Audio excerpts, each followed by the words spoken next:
So I have a really serious question to ask you. If you are a coach, I want to know how you feel when you are either in the session, in your coaching session, maybe before your coaching session, or even after. What I hear is that there's a lot of doubt. Did I do okay?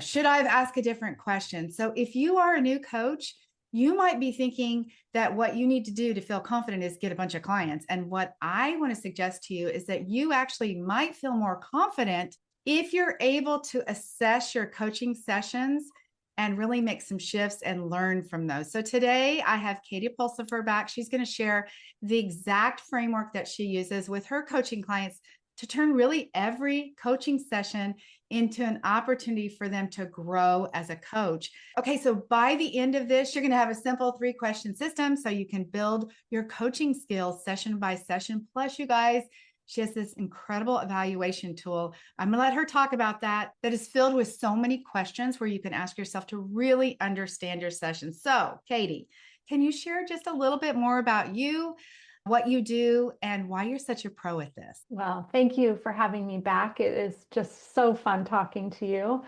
I have had the benefit of training thousands of coaches. I was at the Life Coach School for over 5 years and got to take beginner coaches through our certification process. Then I did an advanced training there and even ran master coach training. So I have spent a lot of time training coaches. I now have my own certification program, and I know what coaches need to be successful and deliver phenomenal client results. And we often think it's all these fancy tools and things like that. And really, what it always comes down to is self-confidence and self-trust and a very compassionate, effective way of evaluating and growing as a coach. So I should say that Katie was actually at the Life Coach School when I went to the Life Coach Mm-hmm. School. So I feel so blessed to have gone through the process that you were really leading. You were really leading all the, teachers who were helping us and the coaches who were Mm-hmm. teaching us. And I'm Mm-hmm. so grateful for the opportunity that we had and just the hours and hours and hours of coaching. When I tell people now that are working with me who have been to other certifications, the amount of hours that we spent a year on our certification, right? 6 months, Mm-hmm. and then in 6 months advanced part, but how much within our group of coaches, the practice coaching we did with each other. I mean, Mm-hmm. hours and hours, and how we turned in coaching sessions and we got assessed and we assessed ourselves. It was really an incredible experience. So thank you very much, because I can tell you what you Mm-hmm. offered to coaches through the Life Coach School was something different than I haven't seen anybody who's offers that level of understanding and coaching practice, really. Yeah, it was a team effort for sure for those of us on the back end making it happen. But we believed so much in getting those reps and getting as much practice across a variety of different clients as possible so that we could just feel confident with whatever our clients bring us Yeah. and easily detect the common themes that as humans, most of us share that pop up over and over again in coaching sessions. So getting the reps is really important. Can you talk about preparing for this session, what's going on during the session, and what this really looks like after the session? Yeah, so I think we get so excited to sign a client that we just want to fast forward to that part where we get to that first session with them. I mean, I understand it's so exciting, but taking a little bit of time to prepare sets you and your client up for so much more success. So being clear and setting expectations around how long is the session going to be? What types of things might happen in the session? Will it be recorded or not? Will you send notes to the client or not? Maybe come up with assignments or homework or worksheets or accountability. It's your business. You get to do whatever you want, but really thinking through that in advance and setting that expectation with the client so that they're not guessing and wondering. Coaching can feel so vulnerable. And for new clients who have never done it before, the more we can create safety and the more we can set expectations, the more our clients can just ease into the experience of opening up, of tackling transformation, topics that maybe they've never shared with another person before. So when we put those guardrails, boundaries, expectations, whatever you want to call them, out on the table, the client's like, oh, my coach, I don't know where I'm going to end up, but I am at least clear what the coaching container will look like and feel like. So those are Well, some and examples. sorry for interrupting. For the coach, though, I have to tell you, as a coach who did that with people, I can say, I was just glad to know what I was going to do. Absolutely. And then it's so important to decide, I think I'm going to start with this and then evaluate, how do I like it? Are 45-minute sessions what I want to do? Should they be an hour? Because we're both left feeling like there's more to do. And I'm going to make my decision to extend it to an hour because I now have some data that shows me I want to do more. So you're right. It helps us be guided and know what we're doing and know what we've signed up for as well. Well, you talked about how long your coaching sessions would be. And I've confessed to you, and will say a lot of people probably can relate to this. I ran over for a long time in all my coaching sessions, really until I probably went to the life coach school and a coach said to me, you are messing up my schedule because you keep going over on your coaching calls. And I was so proud of myself for all the years that I'd been coaching because I was like, I give the best value out there. That wasn't helpful. That person who told me that, it was a coach from life coach school. That was such good information. She was right. I wasn't even keeping my word to the client by going overtime. I did it too. And I started to notice a pattern when my clients were keeping an eye on the clock.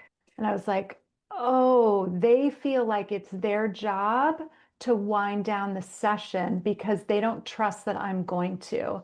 And I was in the same thing. Oh, I want to offer you this. And then there's this tool, and I want to wrap this up in this beautiful way for you as we conclude and take 10 more minutes. I did the same thing when I was starting out, and I realized it's not my client's job to keep the clock. That's my job. That responsibility lies with me.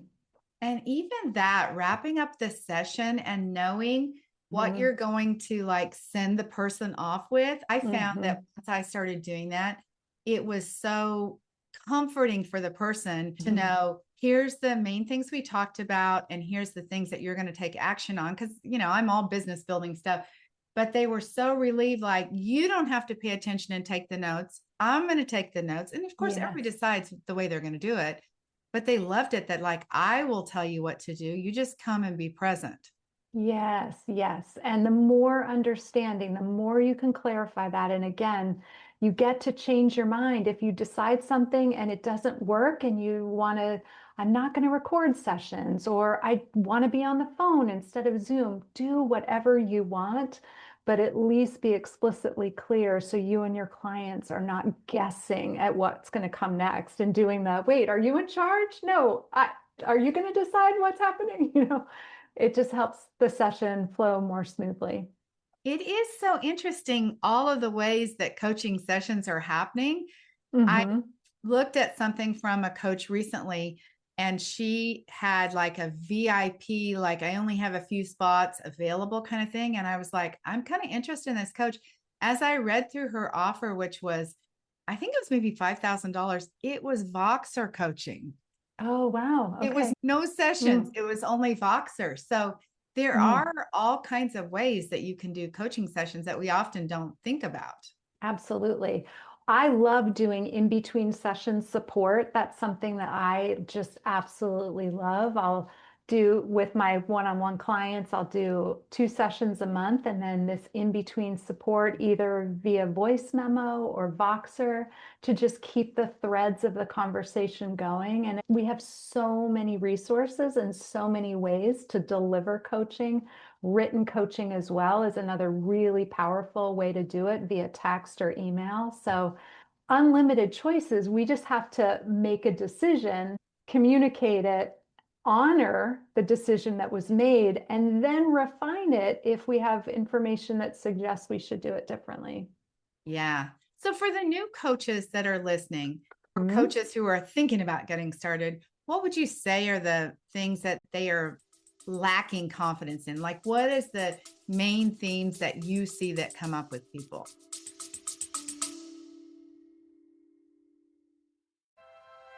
Hey coaches, it's Debbie Shadid here. I've got something very special for you. If you're trying to figure out how to get coaching clients on your own and you're wondering what to post, how to explain what you do, or how to actually sell your coaching, this is for you. I'm inviting you to join me for a live edition of the Fast Track and VIP coaching experiences. This is your chance to stop spinning in indecision and finally take those actions that are needed to build a profitable coaching business. You'll get the answers, the guidance, the support you're looking for, plus real-time feedback on your niche, your offers, and your marketing. Spots are very limited and enrollment closes soon. Let's connect. DebbieShadid.com/schedule to claim your spot and to talk about your options. Let's get you clients faster and easier than you ever imagined. Well, I think one of the main ones, and I understand where it comes from, is I want to make sure that I deliver the results to the client, you know? And it's so well intended. Of course we do. Of course we want our clients to succeed. Of course we want our clients to get wins. And yet, like, we overtaking responsibility for something that isn't within our control and using that against us versus I'm going to hold, I call it like, I'm going to show up on my side of the street, which is I'll be there on time. I'll deliver the promise that I made for what the session will look and feel like.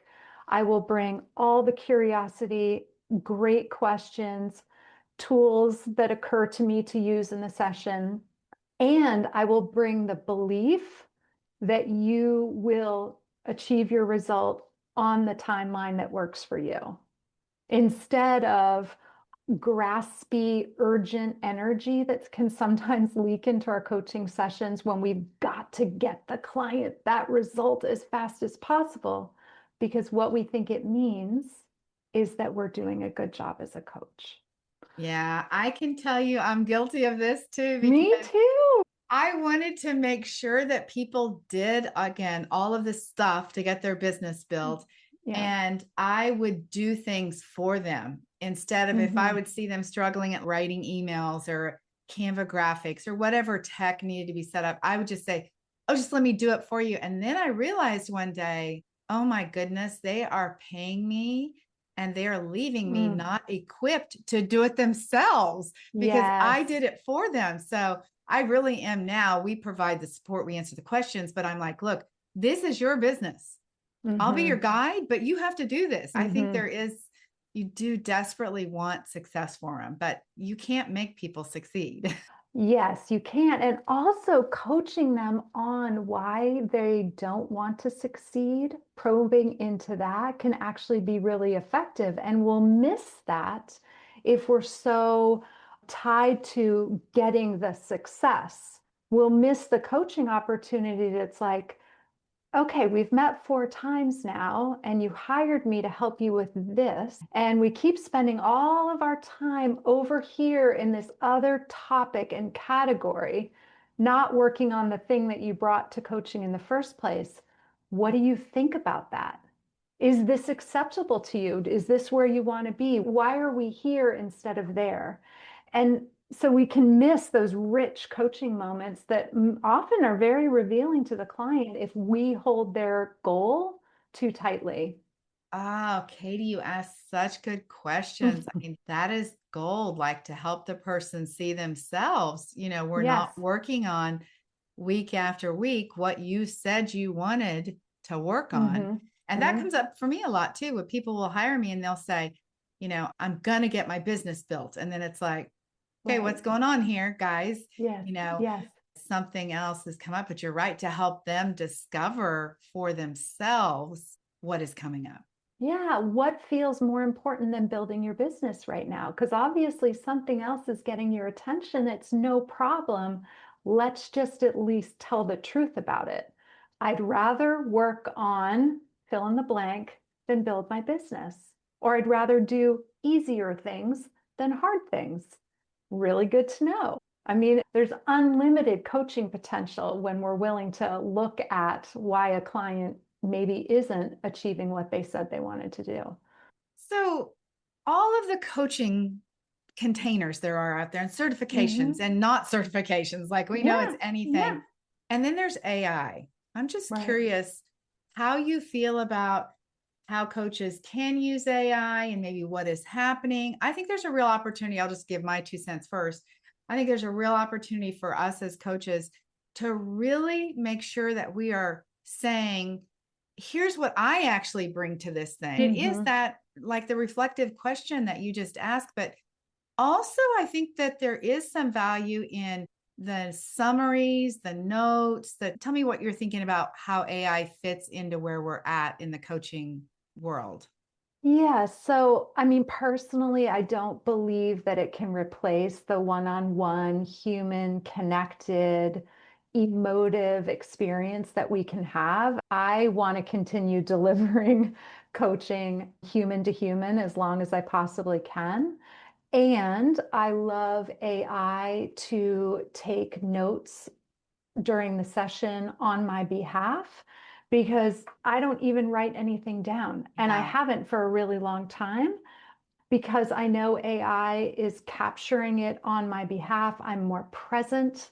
I am not looking down to find a note. I am just there. I'm watching body language. I'm watching when a client moves away, leans in. I'm just able to listen much more intently. So, to summarize a session or to maybe help me grab a moment that will turn into next week's newsletter because it will inspire future content. It's so profoundly helpful. Yeah, it's interesting. It certainly is shaking up the world in a lot of ways, but it is a great tool for coaches. And I 100% agree with you. I think we're craving connection. We are. And we are craving to be seen, heard, and understood more Uh-huh. so Heard. than ever. And Yeah. sometimes as coaches, we hear things that have never been uttered out loud before. And that is the honor of a lifetime to hold space for someone admitting something, sharing something, whether it is a dream or a passion project or a deep desire or a frustration. I mean, that is so precious. And we don't do that enough for one another out in the real world. And so to think that we can do that in a coaching session and help someone get closer to that thing they want is incredible. So, what do you think about imposter syndrome? That's a Mm. common theme, right? I mean, Hmm. we hear that, Hmm. you hear it, I hear it. What do you think about that? Well, I mean, of course, it feels real to us. We see evidence of it everywhere. We do a lot of comparing ourselves to coaches that are further down the road and have bigger businesses and probably ask better questions and have more sophisticated tools. So we create a lot of areas where we can compare ourselves. It comes up a lot. But when you really boil down what we are trying to do, if we keep it as simple as seeing, hearing, and understanding our client, creating a safe container within which they can hear themselves think out loud and get some clarity, then we keep our job really simple. And I think when we keep it simple, it's not to minimize the training or the years or the expertise. But when we keep it simple, I think it helps us jump out of imposter syndrome when we find ourselves there, because it's like, oh, I'm listening and I'm asking amazing questions and I'm not trying to solve or fix anything Yeah, here. that right there is it. I think we have the idea that we have to fix the thing. And so Yep. if they bring something to a session that I'm not experienced at, I won't be able to help it. And in reality, what you're saying is it's not your job to fix it anyway. It's your Mm-hmm. job to help them. Yes. So we get that backwards sometimes. Yes. I will never forget early on in my career, a coach you and I both know very well hired me to help her with weight loss. And I am not a weight loss coach. And she actually said, I want to hire you because you know nothing about weight loss coaching. And the ability to be as curious as I could be because I didn't have 17 tools in my back pocket that I couldn't wait to throw at her. And, and the way we get caught up in thinking I've got to give her all of the stuff. All I had was great questions, curiosity, and this fascination to figure out what is going on with you so you can decide what you want to do about your overeating. And it was some of the most life-changing coaching for her because I didn't complicate it with all these things. Isn't that interesting? That is, I mean, that's gold. I can see exactly what you're saying, that you would be asking questions that, quote, an experienced coach would not ask. And so you asked questions probably nobody had asked her. And so that was early enough in my career that I knew, okay, I can actually coach on anything. And this idea that we need to be an expert on these topics is false. I want to be an expert on my client and who I'm serving, but being an expert on all of these topics because I need to get to a solution, that's when we set ourselves up for imposter syndrome and comparing and feeling badly about ourselves and where we are. So evaluate a coaching session. Well, evaluate in terms of like our own energy, our own listening skills. Did I follow the expectations I set with the client in advance? Did I show up on time? How was my sound? How was my lighting? Little details like that are fun to evaluate on occasion.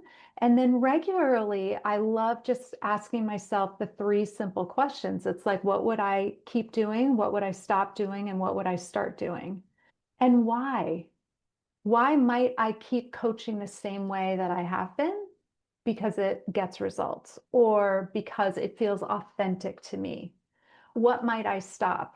Oh, I'm going to stop the thing that I do where I'm always looking up here because it's very distracting when I watch myself on Zoom, right? Like that might be like a little critique, a little piece of feedback, which I want to work on to create more presence and really be more grounded in the session. So what do I want to stop doing, start doing, and keep doing? If you only ask yourself those three questions, you'll reveal a lot. If you watch yourself back on Zoom for many sessions, it really is unbelievable. And I remember my thinking position is like this, with my face turned away. Somebody's talking and sharing their heart. And I'm like, And it was like, I really didn't notice that until the first time I watched myself. And I was like, oh my goodness, I literally am like looking down the street thinking, and they're thinking like, why is she looking away? Or they could be thinking, why is she not looking at me? People want to take the shortcut though, Katie. They don't want to watch themselves. People are like, oh, I don't need to watch it back because I already heard, I was in the session, like I did it. I know what I said. But wow, I'm telling you, you learn a lot from. Yes, and I had to watch so many sessions back when I was at the school. And so I got really good at picking up on like what creates the kind of coaching environment that a client feels really safe in and conveys professionalism and attentive listening. I mean, little things like I have a door back there, and if my door isn't closed all the way, I had a conversation with a client once where they were like constantly looking at that corner of my screen, and I think they thought someone might walk into my room. I knew I was home all alone.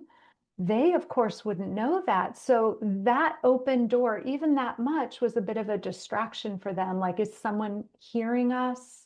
I'm sharing all these things with you. Is someone going to pop in? So those little details, when we are willing to review our sessions, we can maybe shore up just a few little things that make all the difference and up level, like safety, comfort, attentiveness, presence. So those are easy wins, but I think we don't love watching our sessions back because we think we're going to be really critical, or maybe we've been really critical in the past. So if that's you and you don't want to watch them back, start by saying, I'm only watching the session to collect 10 pieces of evidence that I am an amazing coach. Yeah, that's good. I showed up on time. I smiled a lot. I asked 8 great open-ended questions. I like gather the evidence of everything you're doing well and make that your first practice. And then you can go in and refine and update your coaching session even more. Oh my goodness. I'm thinking of one thing that I noticed during my sessions when I was at the life coach school is that I don't like silence. Oh my goodness. Yes. I was so uncomfortable with the silence. The Mm, person wasn't uncomfortable. They were also processing, and I just needed to put the, lock my lips and be quiet. yes. And I am a processor. And so I love solitude and quiet in order to find out what is happening inside. And so creating silence in sessions wasn't hard for me, but having trained so many coaches, I know how hard that can be for others to like work on that skill. So, how does somebody look at what's happening Mm. in their coaching and really use that to grow themselves as a coach? And I know I've talked about this a lot on this, podcast. There just isn't practicing, and there isn't, even when you're practicing with a peer. The problem is you're practicing with somebody who is the same as you, and you don't even know how Mhm. to give each other good feedback. How does somebody improve their coaching skills? I mean, Yeah. So, great question. I think it starts with an honest desire to want to improve. I think there's plenty of coaches that are very content to stay just where they are. It's working, totally fine. So, is there a willingness to improve? That would be an important thing to find out within yourself. Is that something that you care about? Is growing as a coach important to you? Or are you just in business building mode right now? And that's the most important thing. And you'll come to growth as a coach a little bit later. It's all fine. Just a willingness is the place to start. And then what do you want to get traction in that's going well? I always want coaches to start here. Really double down on what you love about your coaching. And then are you communicating that to your clients? I am great at fill in the blank. My superpower is this is what you're going to love when you coach with me, because the more you know what you do well and want to keep it, you can communicate to your clients, and then you have met expectations again. Then one or two things you want to work on to improve, just a couple, not a big laundry list, just one or two things. And then most importantly, how are you going to make changes in those areas? And how are you going to mark the progress and improvements you've made? that's very interesting. So little things. So for the person that you're a beautiful example of not being comfortable with silence.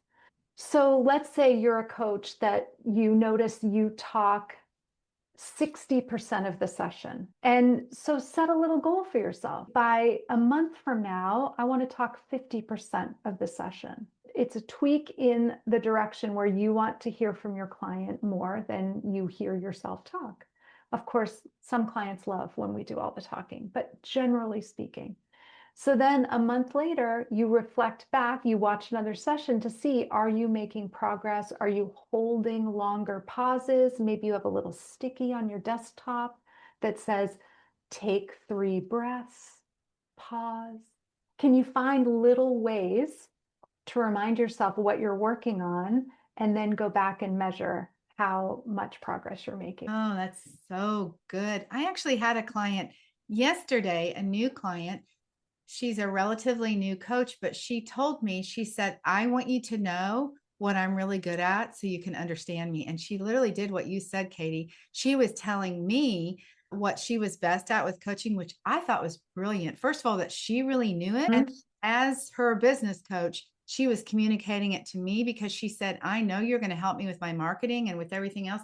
And I want you to know what I'm good at. I thought that Yes. was really brilliant. It's so good because it will help us feel more confident, reduce imposter syndrome, Yeah. build up our self-trust, wind down our self-doubt. Like the more we know, hey, this is what I'm known for. I lead with that all the time. I ask amazing questions. I hold incredible space. I put lots of pauses in my coaching. We're going to laugh a lot when we work together because these brains of ours, they are hilarious. Like I just lay it all out.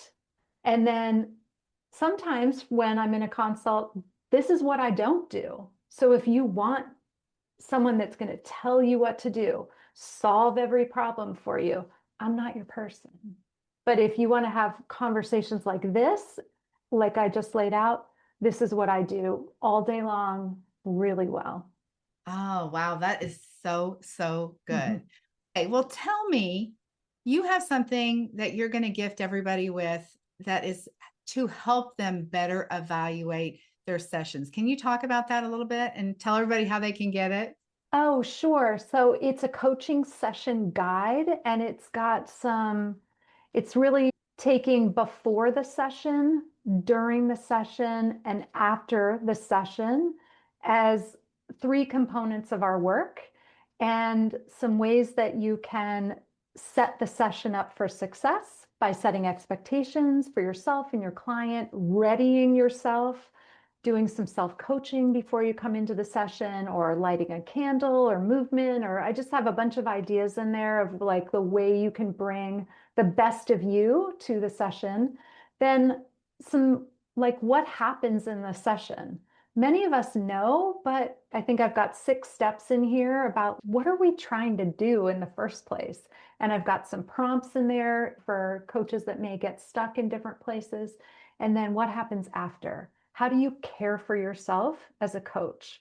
How do you make the session okay, even if you felt nervous at times, even if you wished it went a little differently? How do you deliver on your promise? And then how do you evaluate? So it's a robust guide. So, what else do I need to know about overcoming maybe the doubt that you, not you, I, all of us experience Mm. as coaches that you haven't already discussed with us, Katie? Well, the getting the reps is important. So even in the beginning, still, if you're still coaching free clients, it's not a problem, but you could apply everything we've talked about today to your free clients because watching yourself in action, watching yourself follow through on your decisions that you're making around coach care, around setting expectations, around what am I going to keep doing, stop doing, and start doing. If your opportunity is to practice with free clients, it's no problem. Do whatever you need to do. The more reps, the more you coach, the more intuitive this will become, the more natural it will become, and it will require less thought, which will make you trust yourself more. So that would be my main piece of advice. You mentioned to me when we talked earlier about helping coaches that have been coaching for maybe a long time, like assessing a session or listening through a session. And I'll call you like the expert because you have helped certify thousands of coaches. What does that look like? Because I can see for myself that like your coaching could get sloppy.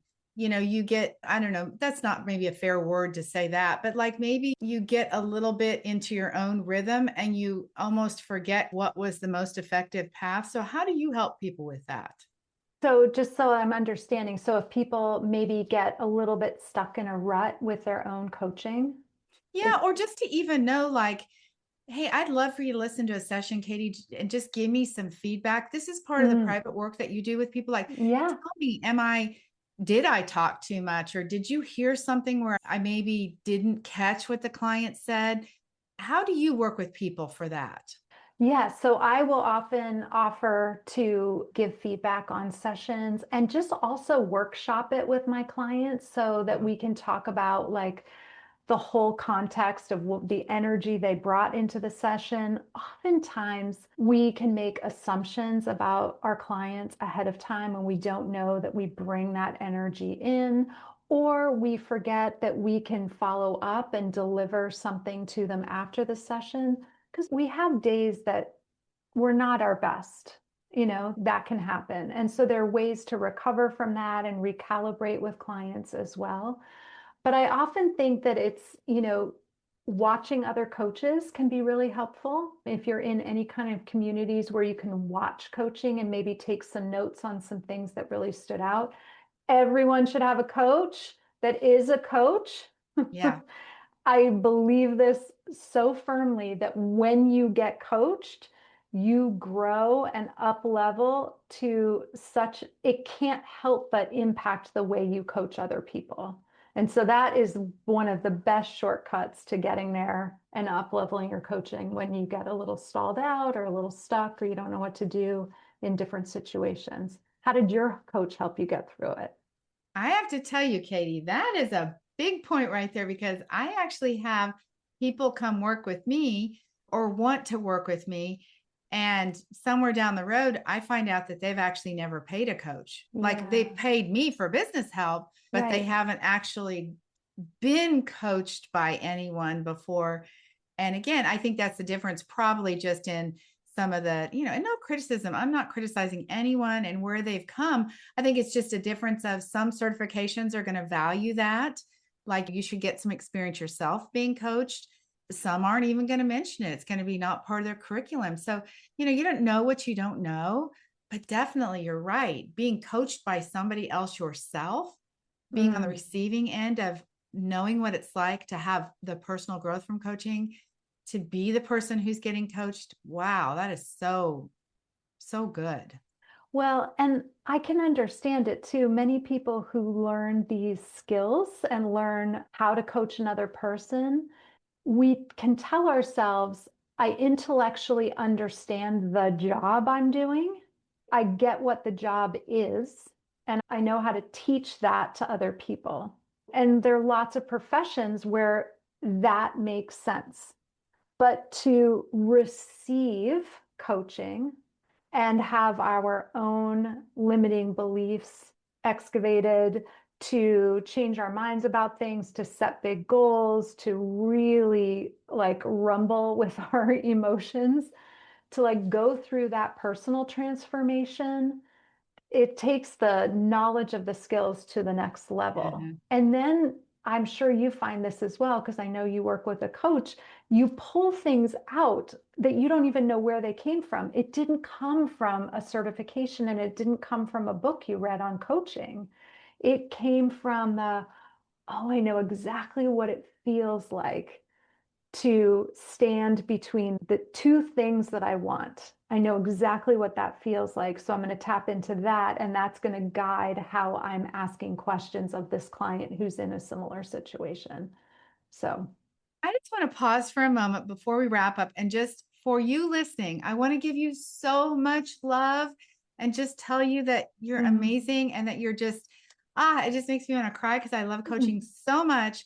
And I don't want you to have listened to this episode and had don't own anything that we said as like, maybe I'm not that good, or maybe I should have been evaluating myself, or you heard me say I talk too much, and I'm not silent. Please just know that you're perfect the way that you are. And my goal in bringing Katie on was to just help you see that you can be even better than you were. So please, mm. I love you. I adore you. Thank you for being in a coach so much. Just use this as an opportunity to get Katie's guide and explore what self-evaluation could do for you, your business, and for your clients. Mm-hmm. It's such an important message to share. We all have to start somewhere. Yes. And the passion to help people is the most important part. And all of us want to do a good job, and all of us are doing the best that we can Yeah. and taking this work up as we are meant to. And there are small things that we can do to get even incrementally better. But oh, the mission is amazing. Yeah. Well, thank you so very much for being here. I really want to encourage you, if you're a woman over 50, I have a sweet spot for you because I know that you don't have just one bit of information you can help a client with. You have like 5 decades or more worth of life experience, and all that you have learned, plus what you've studied, what you're potentially certified in.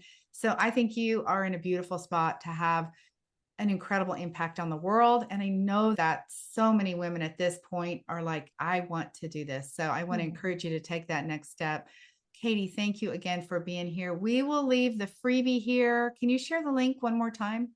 Sure. It's katiepulsifercoaching.com/coaching session guide. Okay, great. I'll link it right here below this episode and, of course, in the show notes. Thank you again. I just really appreciate you and what you're doing. If you are a coach who is thinking like, maybe I do need to know how to evaluate my sessions, or maybe I do need somebody to just look at the way that I'm coaching, I would encourage you to connect with Katie and just see how she can support you in having more confidence. Because, that's an important piece to be able to help everybody and to be able to do the work you want to do. Yeah, it would be my pleasure. I want more of us out there helping make the world a better place. So helping coaches feel great about their coaching is such a passion of mine. Okay. Have a beautiful day, Katie. Thank you so much for being here, and we'll talk to y'all soon. I appreciate you. Thank you.